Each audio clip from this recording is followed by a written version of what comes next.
I don't know about you, but I can often find myself worried and concerned and upset about all kinds of different things.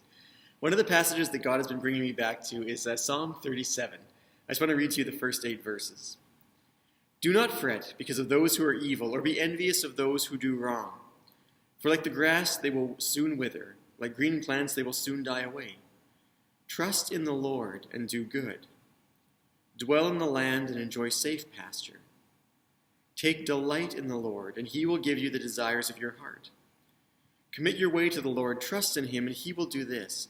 He will make your righteous reward shine like the dawn, your vindication like the noonday sun. Be still before the Lord, and wait patiently for him.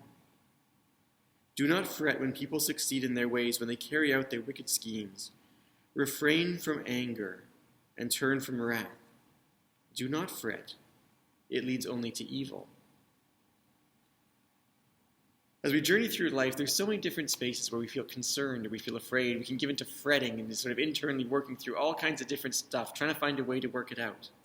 I'm so challenged by this passage, the way that it encourages us to simply trust in the Lord and do good. Because when we're angry, when we're afraid, we give into all kinds of unhealthy things. We can justify all kinds of stuff when we're afraid. We will treat other people badly. We will not love the way that we're supposed to love. We will not have compassion the way that Jesus instructs us to have compassion. This passage reminds us that we should never allow our fears or our anxieties to justify an unhealthy kind of behavior or an unhealthy kind of attitude or an unhealthy approach to the people around us. We are instead to simply trust God, to trust that he is sovereign, that he is Lord, that he is good, that he is mighty, that he knows exactly what we need, and that he delights to give us good gifts. I think so often in spaces of fear we feel like maybe God doesn't quite get it. Maybe God doesn't quite know what we really need. Maybe we need to hold on to control ourselves to make sure that we can get what we need or make things work out the way that we need. But this passage reminds us that we shouldn't be fretting, we shouldn't be anxious, we shouldn't be concerned. We should actually trust God, that he's the one who will give us the desires of our hearts, that he's the one who will make everything right, that he's the one who works everything out exactly the way that it ought to be.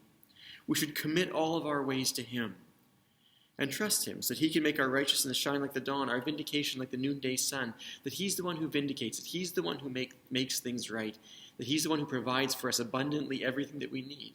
Even as we just celebrated in Thanksgiving, we recognize that God is the one who gives us everything. We want to live with hearts of gratitude towards him. I think it's really, really painful in verse 7, where it just says, be still before the Lord and wait patiently for him. And if the author is not talking in a space of life where everything is smooth or everything is going well, the author is talking in a space of life where it seems like evil is winning, where it seems like darkness is overcoming everything that they hope for, where it seems like the world is crashing down around them, and they're just frustrated. Why aren't things working out the way that they should? And in the middle of that space, when things are not going well, where it seems like evil is just moving and taking over, the advice of the scriptures is, be still before the Lord and wait patiently for him. I don't know if patience is one of the things that as a culture we're very good at. I don't know if we're very good at trusting God so deeply that we can actually just be still before him and wait in the midst of a season where things are hard or things are uncertain. What would it look like to just trust him? To recognize that he is good, that he is sovereign, that he is strong, that he loves you passionately, and he wants to continue to bless and to guide and to keep you. What would it look like to follow verse 8, to refrain from anger and to turn from wrath, to not justify treating other people around us harshly because we're afraid or because we're unsure?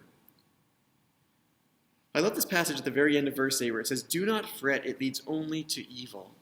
And it reminds me so often that all of my worry, all of my concern, all of my fear, it can only lead me to unhealthy places. There's nothing redemptive in my fear. There's nothing redemptive in your fear either. So today and in this season, let's be people who choose to trust in God, who choose to place our hope in him, to believe that he is the kind of God who will accomplish everything exactly the way that it should be, even in the midst of seasons where things don't turn out exactly as we'd hoped. Let's trust him. Let's wait patiently for him. Let's turn away from all of our worry and our fear and our fretting because it leads only to evil.